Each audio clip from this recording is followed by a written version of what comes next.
தமிழ் சமையல் ரெடி ஆயிடுச்சா? இன்னைக்கு என்ன சமையல் பண்ணியிருக்கீங்க? சமையல் ரெடி ஆயிடுச்சு. இன்னைக்கு நான்வெஜ் தான் சமையல். அதுக்கு முன்னாடி சுட சுட சாதத்தை தட்டில் போட்டுக்கலாம். இன்னைக்கு மீன் குழம்பு தான் வச்சுருக்கோம். மீன் குழம்பா? ஆமாம். என்ன மீன்னா கார மீன் குழம்பு. காரம்? ஆமாம், பாருங்க, நல்லா பெரிய பெரிய காரம் தான். கத்திரிக்காய் போட்டு பாருங்க, கத்திரிக்காய்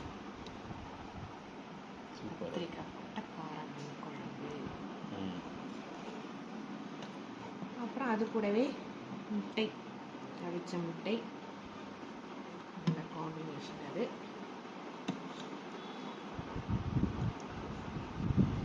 இன்னொரு தொட்டுக்கையும் இருக்கு. அது என்ன தொட்டுக்கன்னா முருங்கைக்கீரை பொரியல். நல்ல காம்பினேஷன் தான். சூப்பர்.